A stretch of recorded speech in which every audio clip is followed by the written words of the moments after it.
Hello, welcome everybody to another edition of the Wildlife Conservation Network's Closer Look series. If you enjoyed that little song you just heard, that was the iteration of a Saiga song dedicated to the species that you'll be learning about today.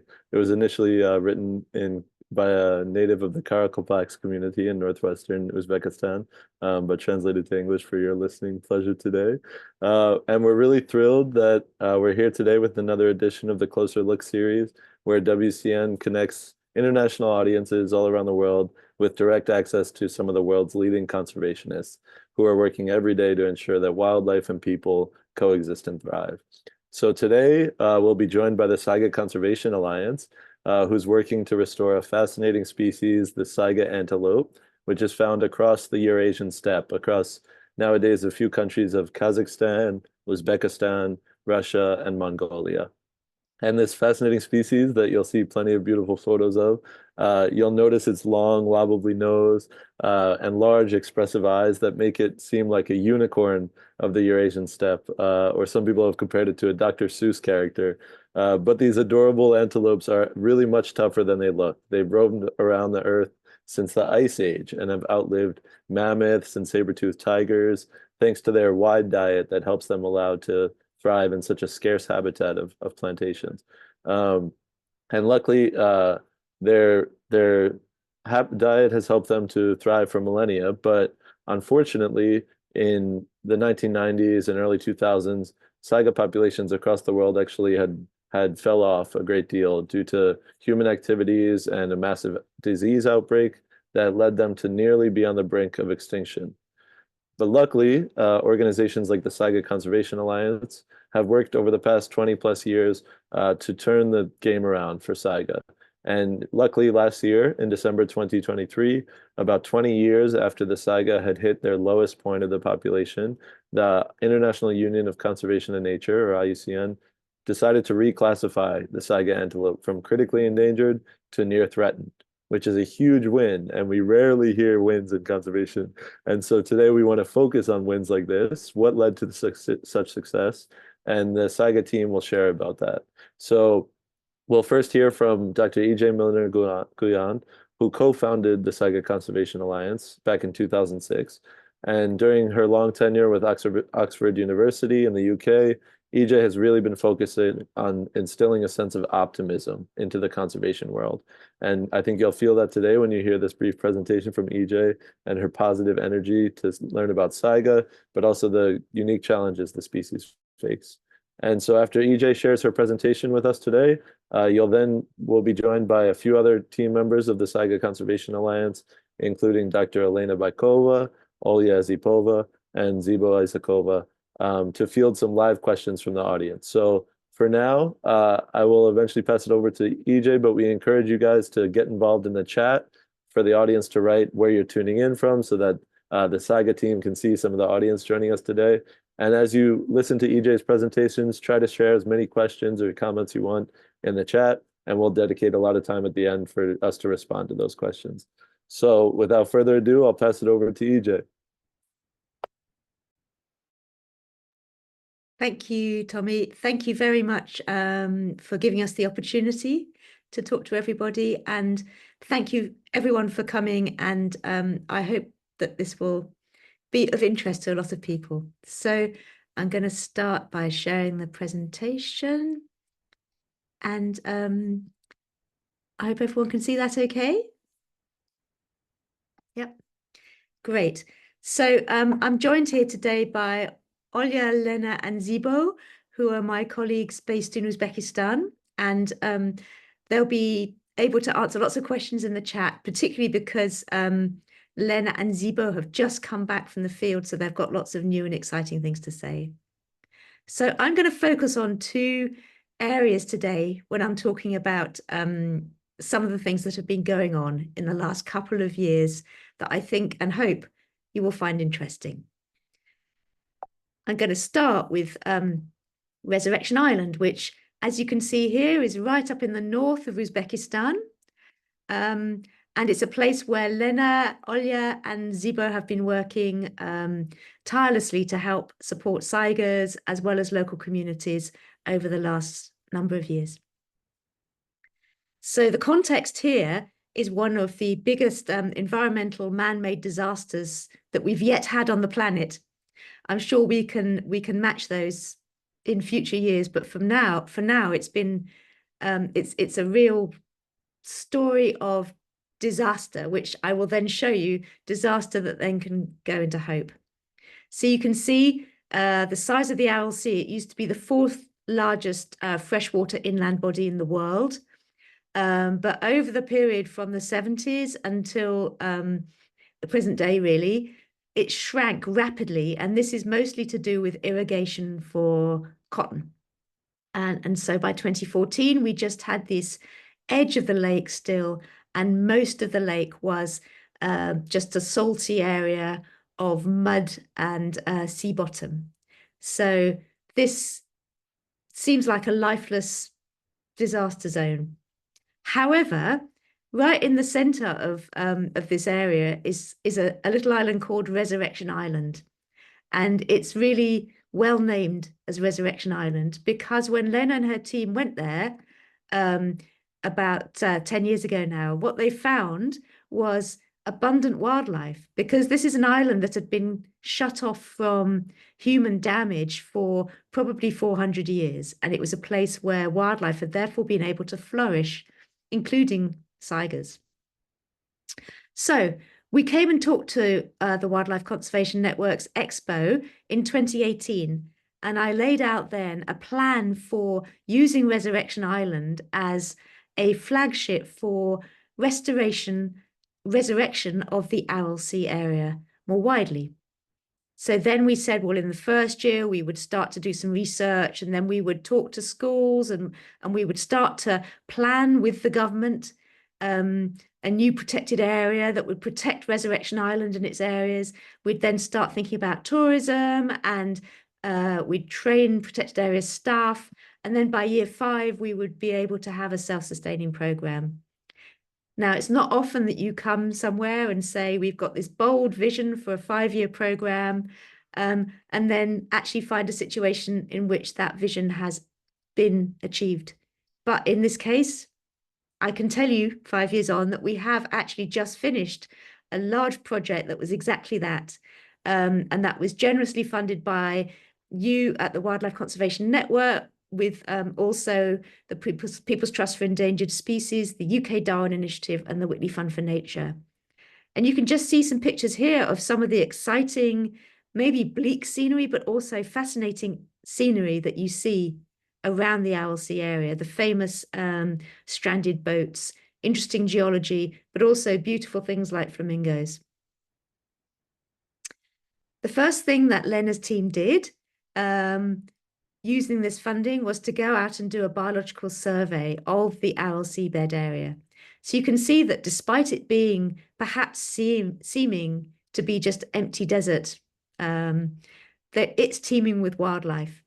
These little icons show all the different interesting reptiles, birds, and mammals that they found. The red ones along the edge of the flamingos, and you can see the little black icons, which are the Saiga antelopes. You can see they're found across the bed, but they are focused around Resurrection Island, which is where the dense area was. So this performed the evidence base on which Lena could start talking with the government, with the Ministry, the Wildlife Department, about how to make a protected area that would actually support and preserve this unique assemblage of species. So this is Lena here talking with Mr. Sherenbietov from the Wildlife Department and colleagues about how to design a protected area that would work all around. And the wonderful news is that in February of this year, the protected area and its boundaries were officially designated after several years of planning, and it's 1 million hectares of a protected area covering the sea basin. It's called the Aral Kum, which means the Aral Desert. So it's no longer an Aral Sea, it's an Aral Desert. But this protected area has now been designated. Another thing that we did as part of this project was to work with the oil and gas industry. So they're the main industry in the area, and they're keen to help to support local people, but also biodiversity as part of their mitigation of their biodiversity impacts. So Joe, who you heard singing the song, here he is again, standing up in front of a group of people from the oil and gas industry, talking to them about how to mitigate the biodiversity impacts of their activities. Lena and her team did a lot of training of protected areas staff. So, for example, here you can see them learning about camera traps, implementing those camera traps, which is what gave you the data that you saw.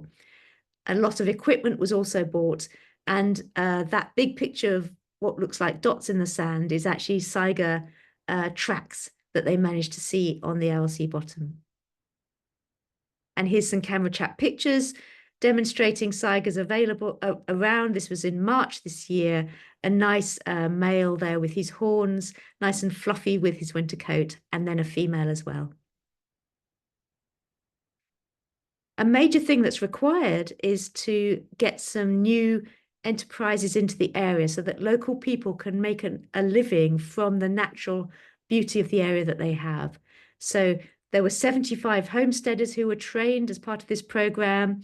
They were trained, and we had a tourism expert go out and make some eco tours. You can see someone here in the reed bed, and also help them to produce high quality homestays that people would like to stay in. Of course, we also continued our traditional Saiga Day, expanded that to different schools, different teachers. You can see here the prize giving for the competitions that they did. So what next after this 5 years of activity? Of course, we have to continue with the work that we've already started. So, for example, we're keen to have a ranger base and a tourists facility in the center of the RLC area so that rangers can stay out there in the reserve, but tourists can come and visit them as well. We need to continue with working with industry, and we importantly need to help to implement the management plan that has now been agreed with the government so that the protected area becomes a reality on the ground and not just a regulation. But one of the big things that we need to do is to expand into something more about ecosystem connectivity and climate change mitigation. So, for example, there's a lot of planting of hardy bushes on the RLC floor, which stabilizes the sand, but also can provide climate mitigation. The RLC is actually shared between Uzbekistan and Kazakhstan. And so it's really important to start thinking about connectivity across from Uzbekistan into Kazakhstan with our Kazakh colleagues. And in particular, Saigas, now that the RLC is no longer a sea, but is a desert, Saigas and other species are starting to migrate across the seabed and to recolonize areas of Uzbekistan, which had been poached away. So making sure that we have that ecosystem level connectivity that will provide resilience for ecological recovery and also climate change mitigation. So that's the Resurrection Island project, really exciting, so much positive been done and so much that needs to be done in the future. I'm now going to take you to another part of the Saiga range, and this is West Kazakhstan, where things are incredibly different, but we have some of the same issues and some of the same things to talk about. So I've got the little box there, you can see West Kazakhstan. So this is an area which had huge collapse in the Saiga population, just like the other areas where the Saigas live. Took a long time to start to recover, but then it was starting to improve. And then in 2010, 2011, there was disease that caused mass die-off. They lost about a third of their individuals in just one short period. This is not the same as the other mass die-off, the huge one, which killed 68% of the world population. This was a smaller one. You can see it did set them back, but then they started to recover again. And everything was looking great in the overall population. It was recovering. That's 2018. Now I want you to take a little pause and I'll bring you up to date to this year. So something extraordinary has happened in this population. You can see that drop that I showed you before in the 2018 recovery looks almost flat compared to what has happened over the last 5 years of just enormous growth that has not been seen to population numbers that have not been seen since the 1980s. So since records began in the 1980s, this is far exceeding that. And I don't have time now to tell you about why, but that can be for the Q&A. That recovery, however, brings its own issues. And I'm now going to demonstrate some issues by playing you a little WhatsApp video that was sent to me and colleagues who are working with the government to try to think through how to improve things. It was sent just by someone who, it was on social media, just someone in a bus who filmed this. Now, when you watch this film, you need to bear in mind that my experience over the last 30 years of working with Saigers is to feel incredibly grateful to see the backside of a single Saiga disappearing off over the horizon. You know, Saigers are not easy to see and they tend to be scarce. You need to go a long way. This is someone filming from a bus on a road.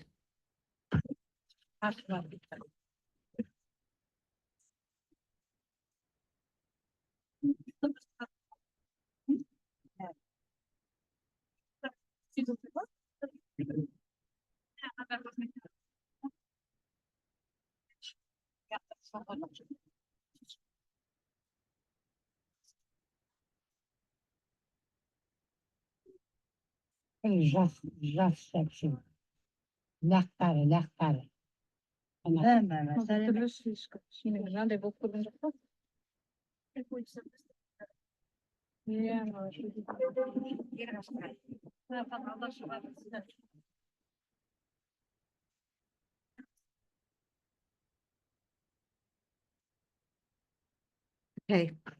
I hope that made you feel like me, like, wow, amazing. What a sight. So that is one way to think about it. But if you're a farmer, farming on this land, then they have quite different views.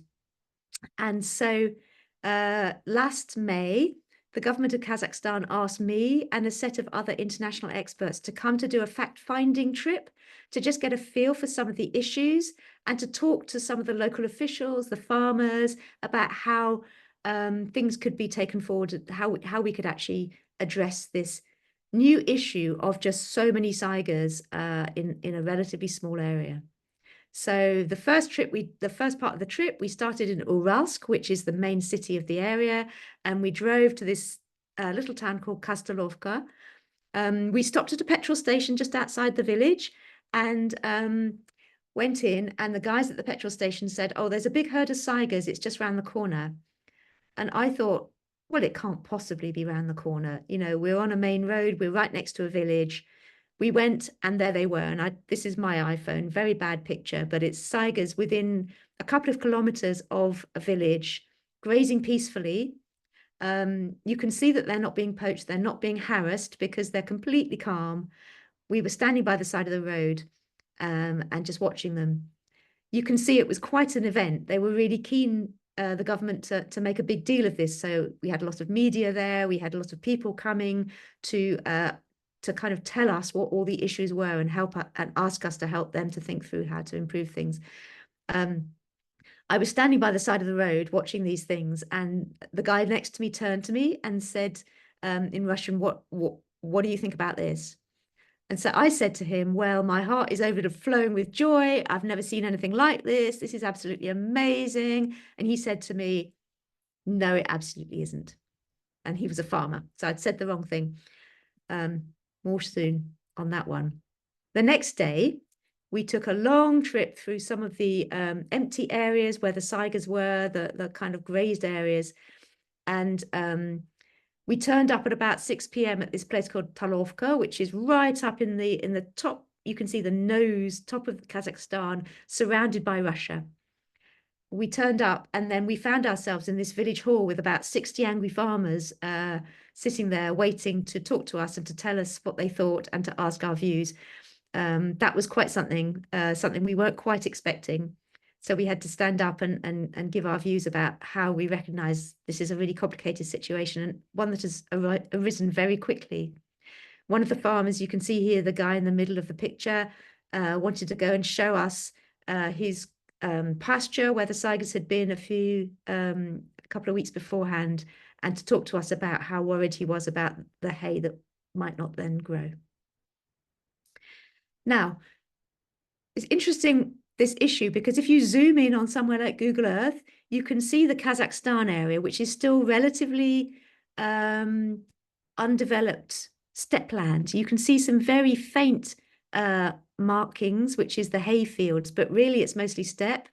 But on the other side, you can see in Russia, it's really quite intensively farmed now for crops. And so there isn't that much space for saigers to spill over the border into Russia anymore, which means that they're quite concentrated in this part of Kazakhstan.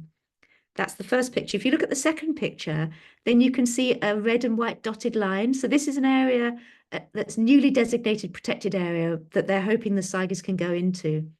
However, both the saigers don't use it that much at the moment. The saigers prefer to be up in this kind of nose part of Western Kazakhstan, which is where the grass is lush, where the hayfields are.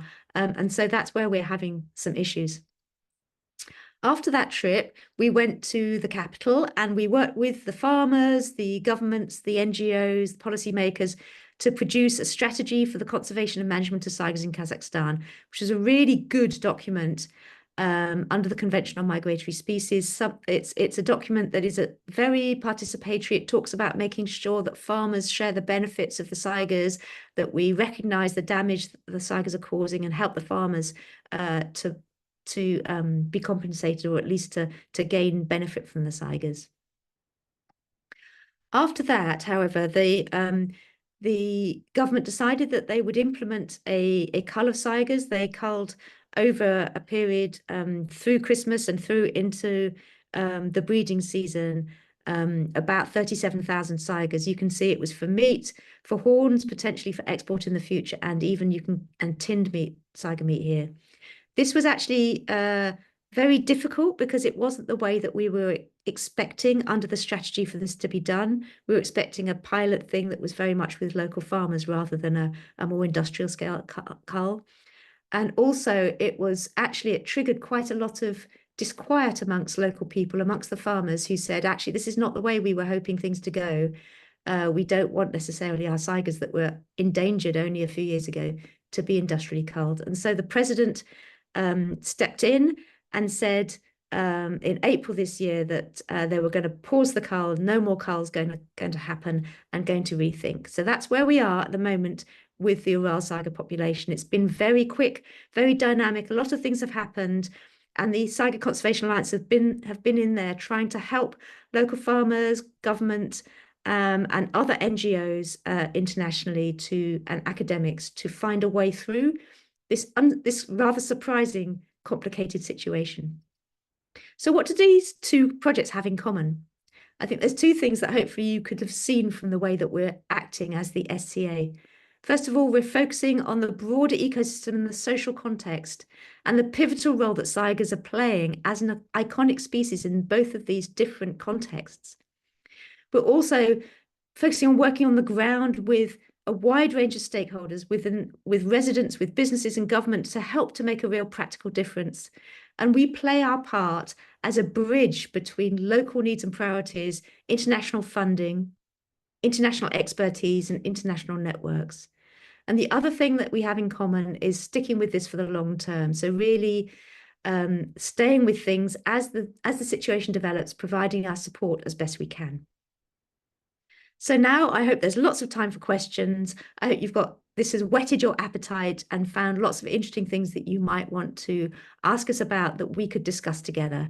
Looking forward to hearing from you, and just thank you so much for your generosity and your support. We can't do anything without you, without the Wildlife Conservation Network, without our other funders, and without you as people who care about saigers. So thank you very much. Brilliant. Thank you so much, EJ, for the introduction and that presentation. I think it's a good overview of some of the Saiga Conservation Alliance's balance between local needs and the needs for the populations of wildlife as well. And I think that that's really critical, and what we're trying to support through WCN's partner network is to ensure that there's this balance. It's really critical that the mission is coexistence between humans and wildlife. And I think what you're presenting here is that sometimes that balance can be challenging to maintain. and through different approaches and different priorities for different people of different backgrounds. So I'm really excited now. We have plenty of time for the audience to ask some questions, I think, for you, but also we're joined with Zibo and Elena and Olya as well. We already have a few questions that came in throughout the presentation, so I'll kick off with some of those. But I think the first one that came up was regarding Resurrection Island. This is a question from Bert Brugman. He asked, if you guys at the Saiga Conservation Alliance team had your wish, what actions would you want the local industry to take to support your goals for the Resurrection Island? What would need to happen for those actors to do so in an independent way without you necessarily having to push them to do so? Maybe we'll start by asking Lena about this, and then others of us can chip in. Okay, hi. It's a very good question, actually. It's my dream to don't have any industry on the Resurrection Island, because it's very unique territory that historically was never touched by people. It's people historically that live and habitat in this island, because they didn't have access to the fresh water, first of all. And later, in Resurrection Island was closed because military zone was organized during the Second World War, and this island particularly was closed for any resident visitors till end of the 20th century, early 21st century. It's ideal picture for me to keep this territory untouchable, virgin, how it was before. But being too realist, I understand that impossible now, because Uzbekistan tend and very exciting to have some sort of the industrial independence, especially in terms of some oil and gas possibilities. And unfortunately for us, for conservationists, but fortunately for the local people, for the government of Uzbekistan, the citizens of Uzbekistan, some mining, some fields of the natural gas was discovered in Возрождение Island. It was happened pretty recently. Its first mining, first drills was open in 2022 already, when we have been in the process of designation, organized, protected area in this territory. And now we have a real situation when we are looking for the way how to balance needs for the industrial needs of our country, development needs of Uzbekistan, and wildlife conservation needs. First of all, we care about protection Saiga and unique ecosystem in Aral Sea, and now we tend to be in very close dialogue with people who work in oil and gas industry. It's particularly this mine, this call it Western Aral, and they work very, very actively and very fast. And during the 2 years, we work parallelly in the same piece of the land, actually. During the time, we tried to organize a protected area, and government employed people, rangers who work for protection, a unique ecosystem of Aral Sea and Возрождение Island and surrounding territories. People from Western Aral gas mining built gas infrastructure. It's a lot of drills, very deep drills. Maybe it's most deepest drills in Uzbekistan. Its deepness is about 4,000 meters underground. And they discovered pretty good storage of gas and even oil, not many, but some. And they already built a pipeline. And best solution for us was, first of all, to work for the very smart and very balanced solution in regards of zoning of this territory. We have a national park. These are three types of zone. It's first of all, if strictly protected zone, it's critical habitats for the animals, plants, and whole ecosystem of this territory that are impossible to use for any human activity. We did it. And also we have agreement with government and industry about organizing a zone of economical development. Not everything possible to do in this zone. Not any business could be developed there, but we have solution about sustainable activity in zone economical development. Also, we have recreation zone that targeted to be development or used for the needs of ecological tourism, first of all. Not any tourism, not tourism that could destroy the ecosystem, mass tourism, mass recreation. We suggest to have and develop a very limited kind of tourism that mostly targeted to attract people who love nature, who would like to observe beautiful nature, unique piece of the nature. And as already Jay said, we already start to work for this to support local tourism, and maybe the book could make something about this also. So in my dream, in connection of between wildlife conservation and industry, I see future when industrial companies will support through the offsetting, through the implementation, some activity for restoration of destroyed ecosystem in this territory, and also through the supporting of rangers who work in national park, and also through very close connection between staff of industry and staff of national park. So we will try to work for this. I hope it's possible to do, but in any case, we try to do some steps in terms of the training these people and support them for development by diversity action plan, first of all, and our future plans about this. Incredible. Thank you, Elena. Yeah, it sounds like there's a lot of people that are interested in this landscape and have different priorities for how to use it. And so I think that what Saiga Conservation Alliance is doing to ensure that there's mixed use and different land use depending on the priorities at certain outer edges or ranges of the protected area is really critical. So thank you for sharing that.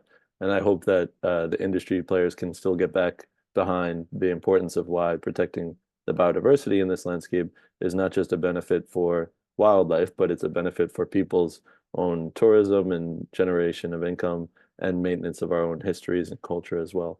So I think that's really great that you guys are marrying some of these challenges. Yeah, maybe I could ask Zibo, you just returned with Elena from a trip this past week to visit this area to work on long-term conservation there. I was wondering if there's any major takeaways you learned from the trip, if there's any real-time updates to Saiga's approach. Can you share anything you learned from this past week? Yeah, sure. Thank you pointing out this trip, and with the support of the organization, your organization, we conducted this trip recently, and I can say that this tour was a significant component of the Resurrection Island project, and the delegation included representatives from the Saiga Conservation Alliance and from the Institute of Zoology, Ministry of Ecology of Uzbekistan. And the main objective of the tour was exchange of best practices and also work on the cross-border cooperation. And we also tried to discuss the ways for sustainable development as well. So the delegation conducted extensive field studies in key areas of the Barsakilmes Reserve, including the Kazakhstan and Delta sections. And you know, the most interesting thing, if we will translate the Barsakilmes in English, the meaning is you will not return if you will go. So the name of this location also very how to say mysterious, I can say. So the field studies focused on assessing the current state of flora and fauna, evaluating water resource, and identifying potential threats to the ecosystem. And also we had a lot of meetings. The delegation met with the representatives from Kazakh Conservation Organization, including Kazakhstan Association for the Conservation of Biodiversity, and the Committee of Forestry and Wildlife. These meetings facilitated an exchange of knowledge on conservation strategies and highlighted the importance of coordinated efforts in protecting biodiversity as well as protecting Saiga. And significant portion of the discussion focused on the potential creation of transboundary protected areas, particularly around the Aral Sea and the southern eastern plateau. So, and you know that such areas are crucial for safeguarding migratory routes and preserving endangered species like the Saiga Antelope. So the educational tour to Borsa Kelmas Biosphere Reserve was a significant milestone in fostering international cooperation for environmental conservation in Central Asia. And the outcomes of this tour are expected to contribute to the long-term preservation of biodiversity and the enhancement of regional cooperation between Uzbekistan and Kazakhstan. And I would like to add some additions to the question about steps for encouraging independent industry actions. During our last roundtable in Nukus, the team and our partners, we were thinking about how to make this action more in proper way, and it was suggested to encourage collaboration between industries, governments, and NGOs to develop joint projects that demonstrate the feasibility and benefits of sustainable practices.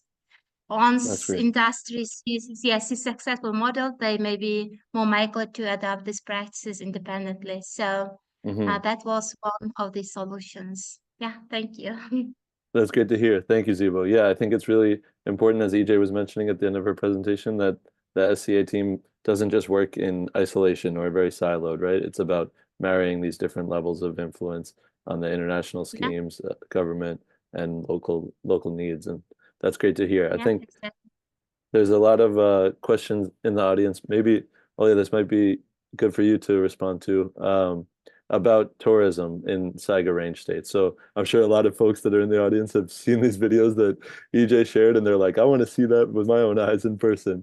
And so I'm curious to hear about Saiga Conservation Alliance's approach so far of trying to embed ecotourism as a source of sustainable income long-term for people living alongside Saiga, and some challenges you face there, or recommendations you have for people that want to come see Saiga in real life.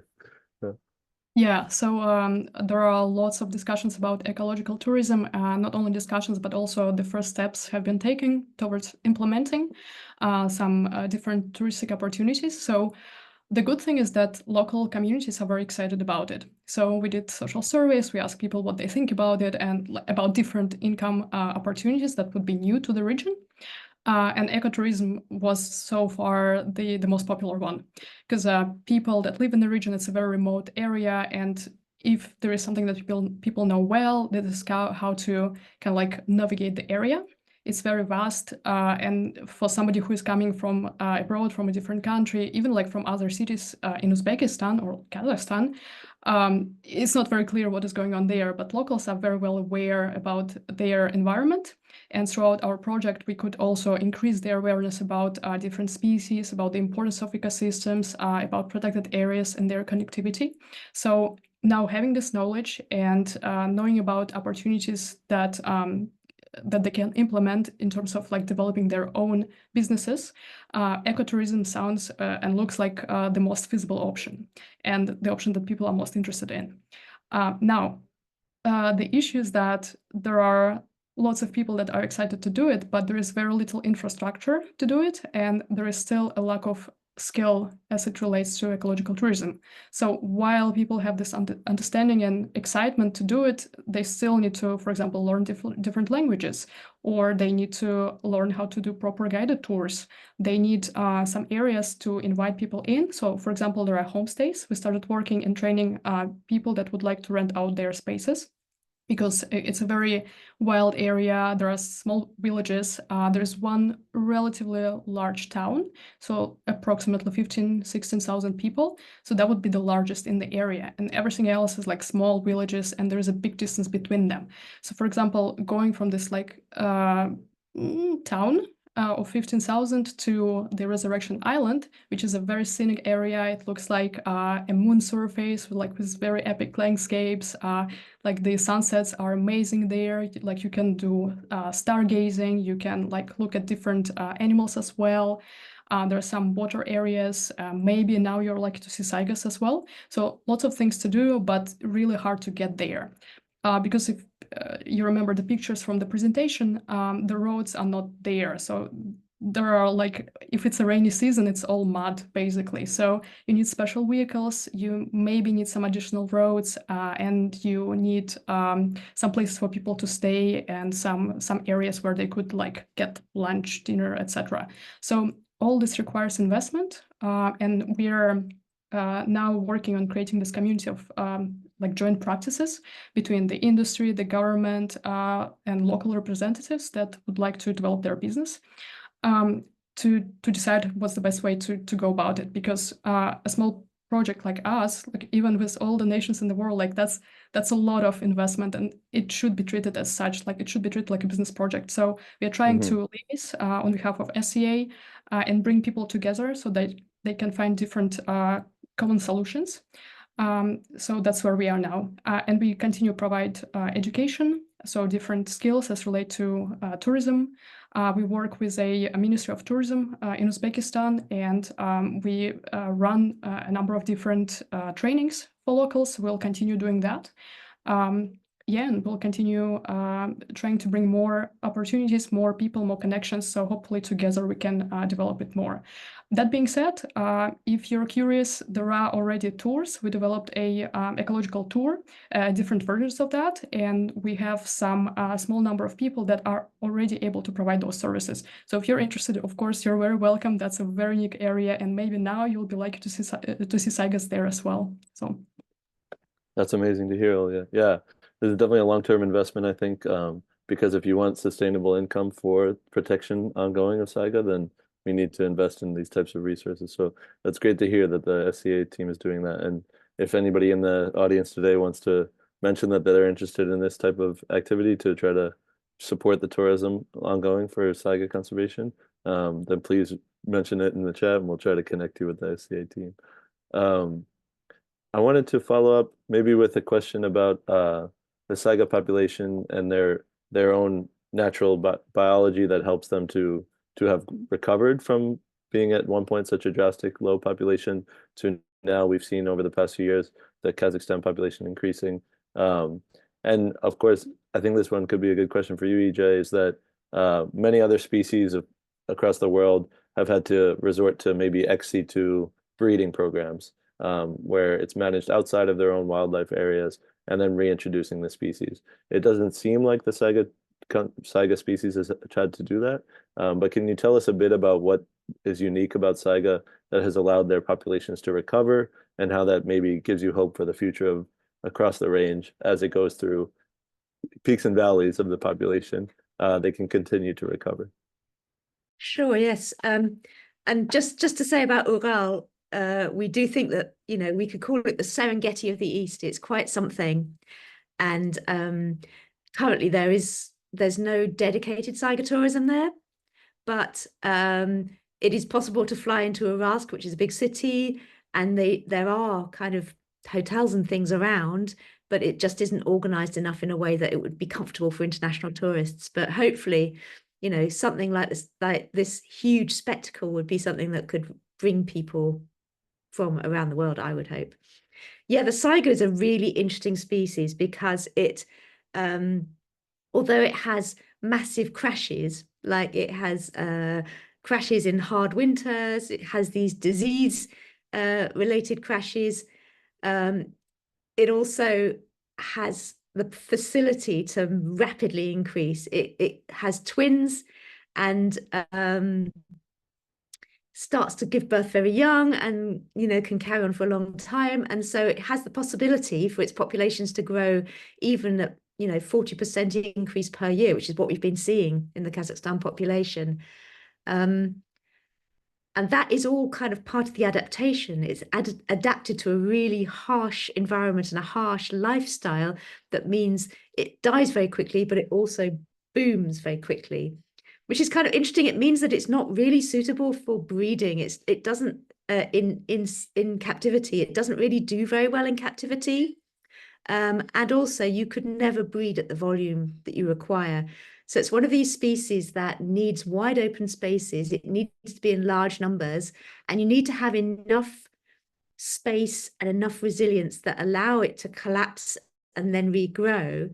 That's its biology. So it's not like your standard endangered species that can be wrapped in cotton wool and reintroduced and then gradually grow back up. It's a species that needs to live this boom bust wild life, which is why I think it's such an exciting species. So yeah, not something where captive breeding is the way forward. It's somewhere where big open spaces for people and nature are the way forward. And just to kind of take that forward in terms of why we saw this like unprecedentedly huge expansion in the Ural population, we really don't quite know yet. I mean, one thing would be that in the 1980s, which is when we thought they were at very large numbers, they were actually being industrially harvested. And so maybe that, you know, 400,000 individuals that we saw then was actually quite low. And what we're seeing now is they're not being harvested and they don't have too much harassment and so on, is going back to what they should have been all those many years ago. Another thing might be, though, that at the same time as the Saiga population boomed, there was a change in the farming. So people were expanding. So originally it was just wild steppe, but recently in the last 2 or 3 years, farmers have been starting to farm for hay more, so making hay fields, and that leads to lush grass. So it's good for the farmers to have hay, but it's also good for the Saigas to have hay fields. And so maybe it's both that release from predation, but also and from poaching, but also the change in the use of the landscape. It needs more research. I see Nick has asked about predators. So wolves are the natural predators, and steppe eagles for the babies. And the wolves have come right down. So they don't have as much predation from the wolves as they used to have. Okay. Does that answer your question? Yeah, thank you for sharing that. Yeah. And I think it's because Saiga have a relatively short gestation period, right? About 4 to 5 months, I think. And can you tell us about the period in which they're actually birthed? It's usually one time a year that it happens, right? Yeah. So it's a very seasonal environment. So you have very harsh winters, hot and dry, cold, not so snowy winters, hot and dry summers, and then there's these kind of nice period in May when the weather is lovely, there's lots of grass, and that's when they all aggregate together to give birth.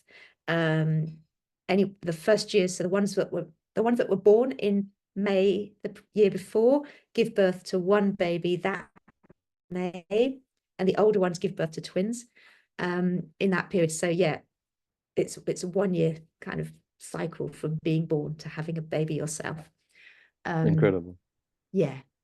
And somebody had followed up about how long they live. It looks like Olyem answered that Saiga can live for around 10 years normally. Like that. Yeah. Incredible. Okay, so yeah, it sounds like that's why then since the Ice Age, they've been able to go through these different changes in their environment is because of the ability to respond to these increases and decreases in their population well. So that's great to see, but it sounds like it still requires a great deal of resources to maintain space for this habitat.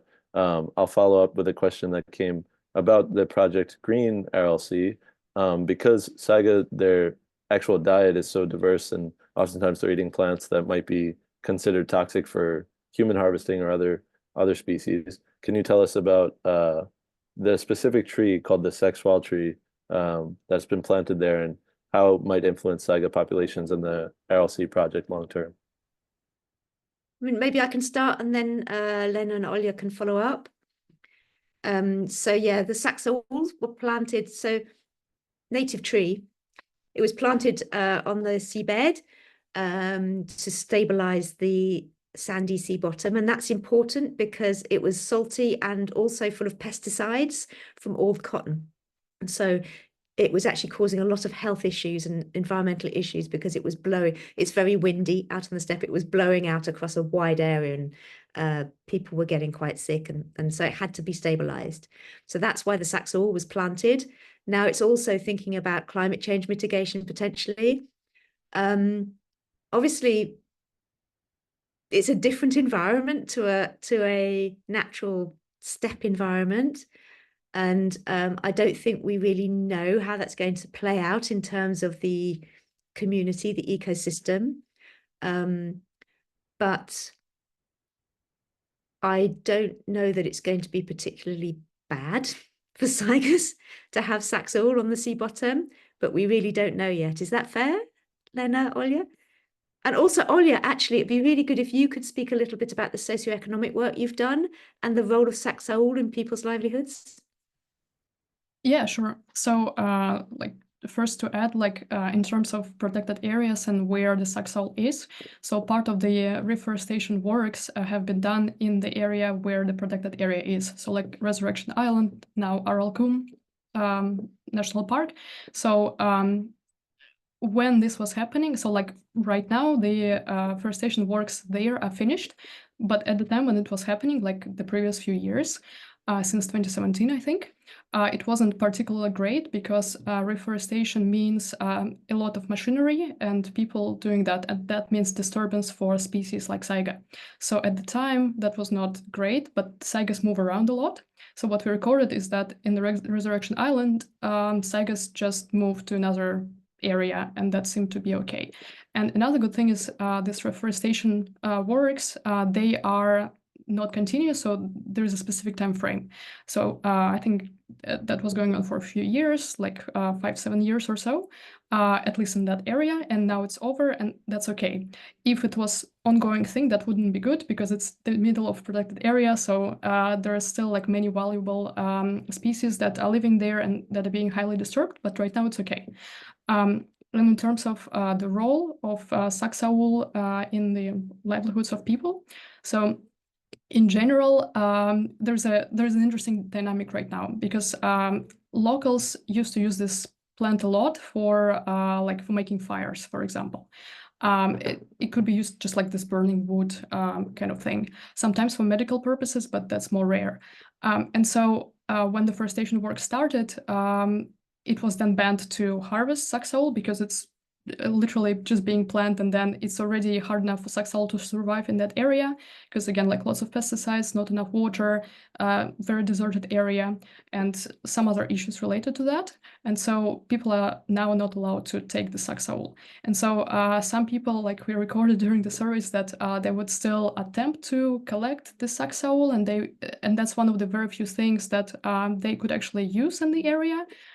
Because in general, in terms of natural resources, there is really not much that people use. And this is probably because there are not too many options available. So like, there are not too many watering places.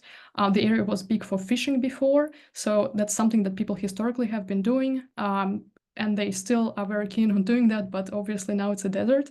So, things like that, but plants like saxawul, still like that's one of the few things that people potentially could be using in the future if we have a lot of it. And that could also be useful for to reduce, like EJ said, to reduce those winds with pesticides, with like dust that come and go in the area.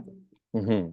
Incredible. Thank you, Olya. Yeah, I think as we see climate changing a lot of patterns across the world for different biomes, we're learning a lot about different lakes or rivers now changing their own historic, I think, uptake and coverage, and we're going to have to adapt a lot as humans to new environments and new harvesting of different resources in adaptable ways. And so learning from this experience with the RLC is really important, and how to turn what EJ had initially described as a tragedy into something positive and a hopeful future for wildlife populations. So I applaud the Saiga team for being so in depth about your studies and science of this biome, and for turning what could be considered a challenge into an opportunity for conservation.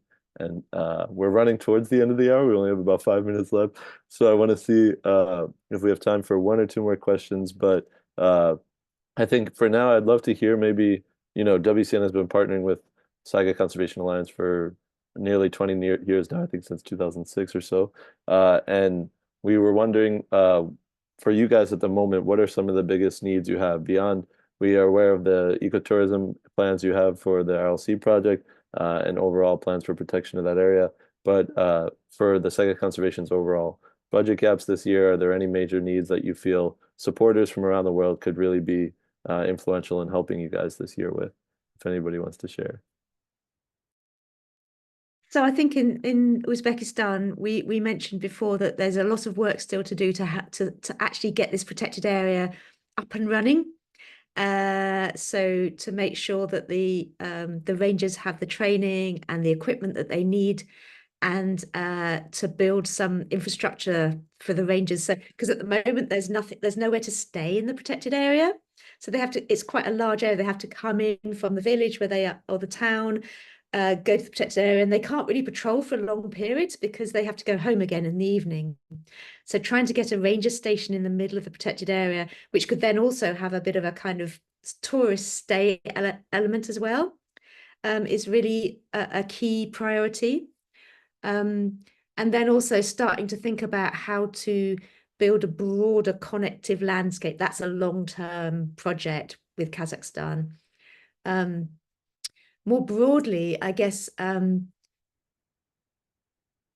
think there's still a lot of work that needs to be done connecting people up. And I see that last question that's still in the Q&A from Patrick. We collaborate with conservation organizations across the Saiga range, and we're actually working at the moment to bring people together who are working in China, in Thailand, on stockpiles, on demand reduction for people who are still using Saiga horn, all the way through to people working in Kazakhstan, Uzbekistan, and Mongolia to try to support local people. So that global networking is something that does actually require funding, because it requires people like Zibo, Olya, Lena, me, and other people to produce newsletters, to work with the Convention on Migratory Species, to work with people to facilitate exchanges and collaborations. So that global convening networking role is one of the things that the SCA does that nobody else does.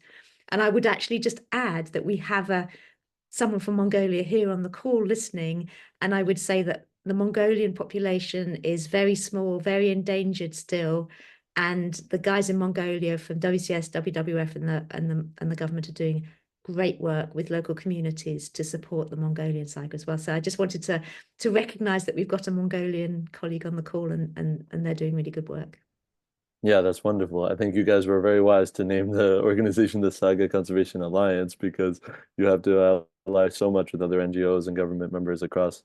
Although we humans have boundaries of our own populations, these wildlife don't. And so I think that it impacts a lot of our conservation efforts to try to work across transboundary efforts involving alliances across different cultural backgrounds, different countries. And that's really critical to the work that Saiga Conservation Alliance is doing. So I applaud you guys for doing that, and hope that this call has inspired people in the US and internationally all over the world to be interested in this unique species and support it. We're getting to the top of the hour, so we'll have to close out. I know there's probably more questions and more chatter that you guys have for this incredible group of conservationists.